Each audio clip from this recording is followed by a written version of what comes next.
Com você que se liga aqui no LAC Concursos, o maior site de videoaulas do Brasil, quiçá das Américas, e a gente no nosso processo pedagógico da nossa aprendizagem de História de Mato Grosso, voltada para esse concurso, para você ficar muito bem preparado e competitivo para esse certame.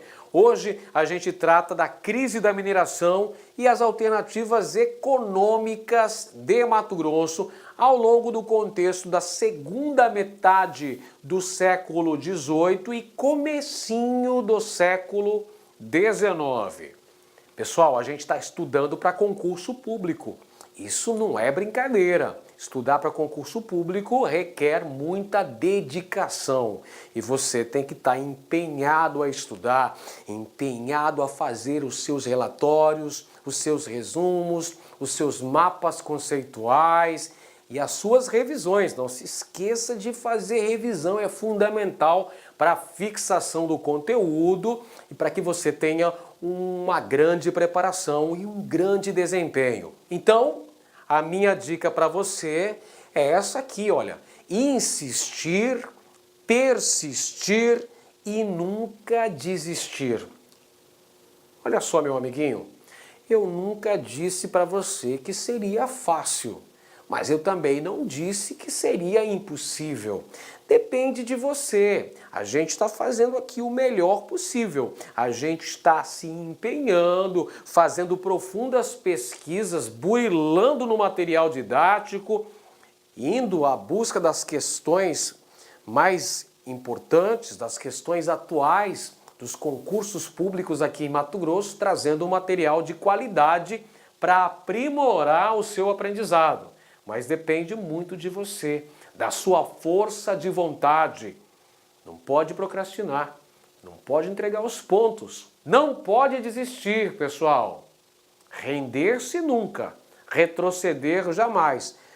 A insistência, a persistência é o caminho do êxito. Então o que você está esperando? Caneta e papel na mão aí, pessoal, e começa a fazer as suas anotações para essa importante aula que a gente vai começar a falar a partir de agora. Então vamos lá, faça as suas orações. Pensamento positivo sempre. Senhor, dai-me forças para continuar, para estudar com dedicação, com afinco, com foco, força e fé, rumo às grandes conquistas. Vamos lá. Pessoal, então vamos falar hoje sobre a crise da mineração e as alternativas econômicas de Mato Grosso. Começando pelo aspecto que tange a crise da mineração.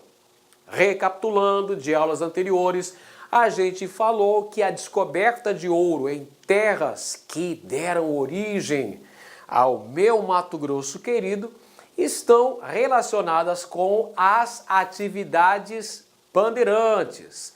As incursões promovidas pelos bandeirantes no início do século XVIII deram como desdobramentos importantes a descoberta de ouro em Cuiabá e o início do povoamento branco, ou seja, o início da colonização das terras mato-grossenses, lavras do Cochipó-Mirim, lavras da Prainha, as famosas Minas do Sutil. E posteriormente tivemos as incursões dos irmãos Paes de Barros, Arthur e Fernando Paes de Barros, que descobriram as minas de Mato Grosso, na região do Vale do Guaporé, onde mais tarde seria edificada a primeira capital de Mato Grosso, Vila Bela da Santíssima Trindade. Porém, pessoal, vocês sabem muito bem, não é? Que a alegria de pobre dura pouco.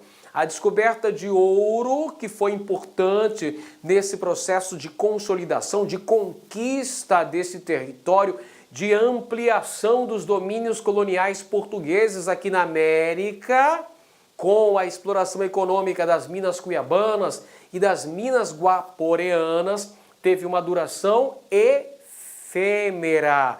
Já na segunda metade do século XVIII, nós temos uma decadência da atividade mineradora nessas terras. A crise da mineração já é verificada na segunda metade do século XVIII. Quais são os principais fatores que justificam essa queda abrupta da extração aurífera em terras mato-grossenses? São vários fatores. Eis aqui os principais. O fato de ser encontrado na região o ouro de aluvião, o conhecido ouro de superfície, que está ali, ó, junto às margens dos rios, ali no cascalho, junto ali aos rios e córregos em terras mato-grossenses. Mais fácil de ser encontrado, porém, um ouro que entra em processo de escassez muito mais depressa. É isso aí, ouro de aluvião, ouro de superfície. Então nós temos aqui, ó, um rápido esgotamento dessas jazidas auríferas. A quantidade de ouro foi escasseando muito depressa. Outro aspecto que também contribui para a crise da mineração é a ausência de técnicas de extração mais sofisticadas. As técnicas utilizadas na extração do ouro em terras mato-grossenses eram bastante rudimentares. As técnicas utilizadas não eram aprimoradas. Está aqui na imagem, está aqui na ilustração que aparece na sua lousa. De olho na tela, pessoal. Vamos lá, de olho na lousa. Me dê imagens, por favor. Olha aqui, pessoal, o garimpeiro está aqui, o minerador, utilizando a bateia ali. Olha só, tem a picareta, tem a bateia, está no leito do rio, fazendo ali, lavando o cascalho à procura do precioso, do ouro, do vil metal. São técnicas bastante rudimentares utilizadas pelos mineradores na extração de ouro aí no século XVIII, aqui nestas paragens. Um outro item ainda que também contribui de maneira significativa para a crise da mineração é a exorbitante tributação metropolitana. Você se recorda da nossa aula sobre a fundação de Cuiabá, a descoberta das minas cuiabanas, sobretudo, as lavras do Sutil no córrego da Prainha, que aguçaram os interesses dos paulistas e também das autoridades metropolitanas portuguesas em relação a Cuiabá.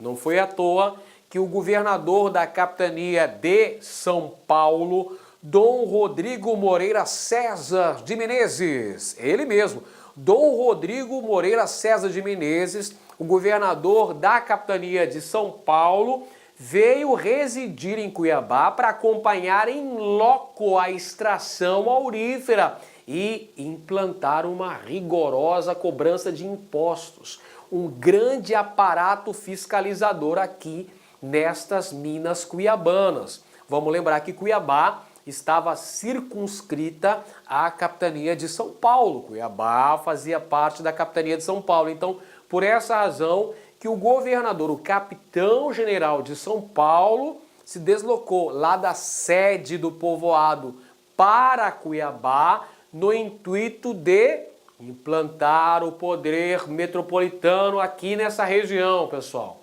Chegando aqui, ele elevou Cuiabá à categoria de Vila Real do Senhor Bom Jesus de Cuiabá. Estabeleceu também o Senado da Câmara, ou seja, a Câmara Municipal de Cuiabá, junto ali ao Largo da Mandioca. Edificou também o Pelourinho, símbolo do poder metropolitano. Mas não podemos esquecer que nos 18 meses em que Dom Rodrigo César de Menezes esteve em Cuiabá, ele não deu mole para ninguém. Ele implantou um rigoroso arroxo fiscal. Ou seja, trocando em miúdos aí, meus amigos, implantou uma rigorosa cobrança de impostos, elevou a tributação sobre a atividade mineradora em Cuiabá. Fato que, inclusive, chegou a provocar uma certa evasão populacional. Você se recorda, nós já falamos sobre isso em aulas anteriores. Estamos apenas recapitulando o que nós já abordamos em aulas passadas. Então, os fatores principais, anota aí no seu caderninho para não esquecer, os fatores que causaram a crise mineradora em Mato Grosso no século XVIII, tá aí para você. Ouro de aluvião, nós temos também técnicas rudimentares na extração e elevada tributação por parte da coroa portuguesa. Então, logicamente, nesse contexto todo aí, nós temos uma decadência da atividade mineradora. E diante de tal decadência, de tal estagnação econômica, surgem necessariamente atividades complementares, atividades econômicas que vão ser uma espécie de tábua de salvação para a economia mato-grossense que dava sinais de crise por conta do decréscimo na extração de ouro. Então aí, pessoal, olha só, temos as alternativas econômicas, as atividades que vão surgir para justamente completar essa lacuna da parte econômica que é a queda da mineração. Beleza? Quais são essas atividades aí, tio Ed? Tá aqui para você. Agricultura de subsistência, que tinha por objetivo abastecer os arraiais e vilas mato-grossenses. Agricultura de subsistência, tá aqui, ó. Literalmente a galera foi para a roça, né? Já que a mineração estava dando sinais de decadência, surgem atividades complementares, atividades importantes, principalmente no que tange ao comércio local. Beleza? Show de... Vamos então. Além da agricultura de subsistência, nós temos também o cultivo de cana-de-açúcar e o estabelecimento dos engenhos. Olha aqui para a lousa, aqui olha só o engenho de cana-de-açúcar, utilizando mão de obra escrava, hein? Engenhos de cana-de-açúcar. Surgiram os primeiros engenhos mato-grossenses na região de Serra Acima. Antônio de Almeida Lara é o grande empreendedor dos primeiros engenhos em terras mato-grossenses. E ainda temos a pecuária extensiva, a criação de gado em terras mato-grossenses como uma importante atividade econômica. Olha só, já vislumbrando o que seria uma grande atividade da economia de Mato Grosso nos séculos seguintes. Então começa a pecuária extensiva, aproveitando dos vastos campos nativos do território da capitania de Mato Grosso. Então chegam as primeiras cabeças de gado ainda no século XVIII. Beleza? Então anota aí atividades econômicas que são alternativas diante da crise da mineração. Surge então o cultivo de roças de subsistência, além dos engenhos de açúcar e seus derivados, e também a criação de gado. Além do extrativismo rudimentar, viu, pessoal? Além da extração rudimentar de madeira, nesse contexto também. Então vamos lá. Agricultura de subsistência, olha só a criação de pequenos animais ali, ó. Criação de galináceos, não é? Criação de galo, galinha, peru, criação de pequenos animais na região de Serra Acima e Rio Abaixo. Vamos lá. A agricultura de subsistência, o abastecimento de Cuiabá com gêneros de primeira necessidade. Você lembra, né? Gêneros de primeira necessidade. Arroz, feijão, milho, verduras, legumes vinham de duas localidades próximas às Minas Cuiabanas. Quais são mesmo essas duas localidades? Lembra disso? As duas localidades são Serra Acima e Rio Abaixo. Rio Abaixo, atual Barão de Melgaço e Santo Antônio de Leverger. e Serra Acima, atual Chapada. Então, dessas duas localidades vinham essa produção de subsistência destinada ao abastecimento interno, principalmente das minas cuiabanas. Temos também os engenhos, olha só, os engenhos estabelecidos em Serra Acima, atual Chapada, além das vilas de Cuiabá e da Vila Capital, Vila Bela da Santíssima Trindade. Os engenhos de açúcar possuíam como características básicas a utilização de mão de obra escrava, a produção de açúcar e seus derivados. Olha só aqui os derivados do açúcar, né, pessoal? Produção de álcool, produção de aguardente e produção da rapadura, que é doce, mas não é mole, não. Então temos aqui a produção de açúcar e seus derivados. Detalhe, pequena produção esta destinada ao comércio local. E temos ainda a pecuária, pessoal, pecuária extensiva, hein? Olha a característica importante dessa atividade, pecuária extensiva, com destino ao pequeno mercado interno mato-grossense e uma reduzida mão de obra. Atenção, pessoal, anota aí como característica importante. Na pecuária, predominou a mão de obra livre dos vaqueiros, os chamados camaradas, perfeito? Predominou a mão de obra livre na pecuária. Isso significa que não teve utilização de mão de obra escrava? Não necessariamente, nós tivemos a utilização da mão de obra escrava em menor número.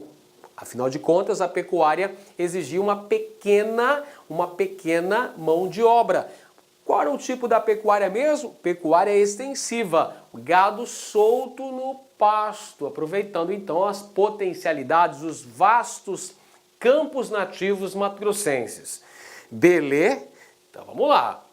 Continuando a falar sobre a pecuária, pessoal, é importante tratar aqui do caminho de Goiás, ou Estrada de Goiás. Pessoal, o caminho de Goiás também é conhecido como Estrada, vamos lá, Estrada Boiadeira. Estrada Boiadeira é o caminho de Goiás.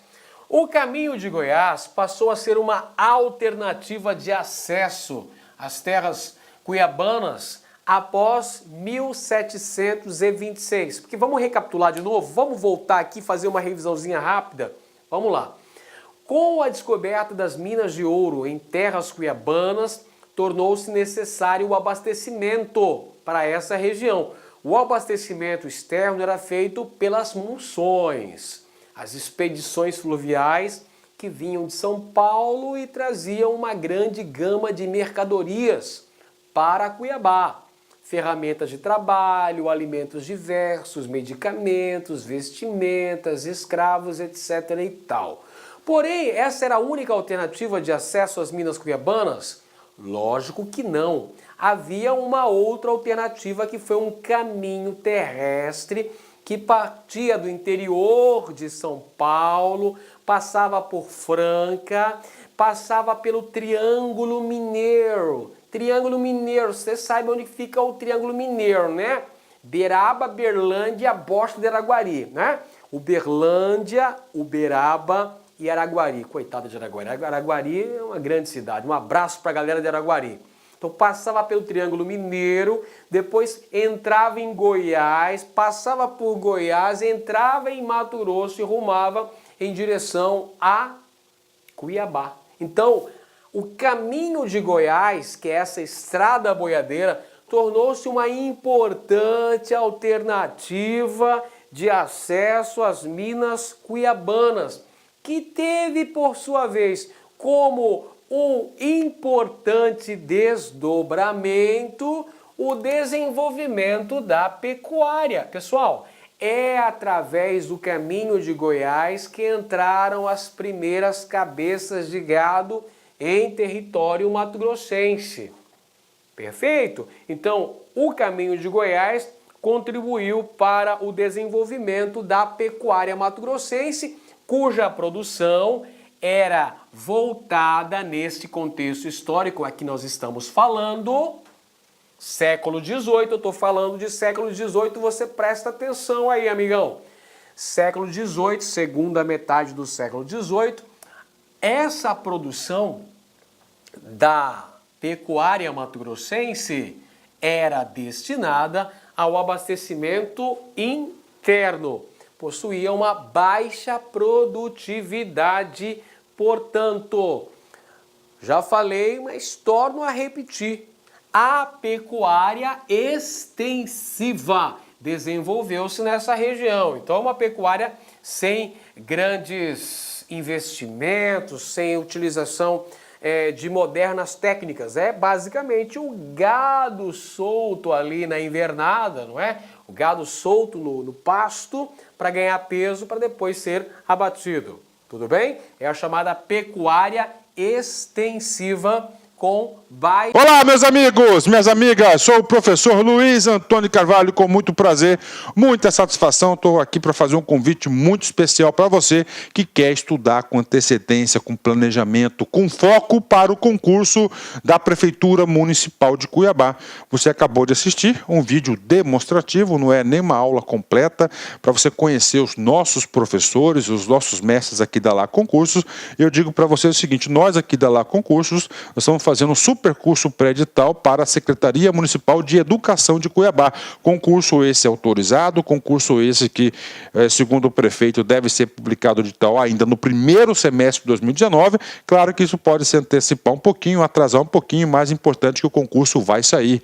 Este nosso curso pré-edital custa apenas 10 parcelas de R$20, é isso mesmo, R$200. Professor, presta, é bom? Cara, testa, vai lá, experimenta que você vai ficar fã de carteirinha da Lá Concursos, né? Prazo de acesso 120 dias. Nesse prazo de acesso, eu quero falar para vocês o seguinte, né? Este curso é um pré-edital básico que a gente tentou aí montar uma estrutura para atender tanto os cargos de nível médio quanto nível superior. Quando o edital for publicado, né, nesse período aí, se você tiver prazo de acesso válido, você vai ter condições de fazer o seguinte, o upgrade da sua assinatura. A gente vai estar ajustando a custo zero para vocês, claro, dentro da nossa matriz curricular. Professor, depois dos 120 dias, o negócio enrolou. Aí é o seguinte, aí você tem direito a 50% de desconto na renovação da sua matrícula por mais 120 dias. Bacana? Então espero vocês aqui na Lá Concursos, pode ter certeza absoluta. Nós fizemos aí uma campanha aí de sucesso em 2017 na SEDUC. Nós tivemos alunos aprovados dentro do número de vagas. Quase 1.200 alunos aprovados no concurso da SEDUC 2017. Classificado foram milhares de alunos aí. Tudo bem, meus amigos? Um forte abraço, fiquem com Deus. Espero vocês aqui na Lá Concurso. Tchau, fui! Clique lá.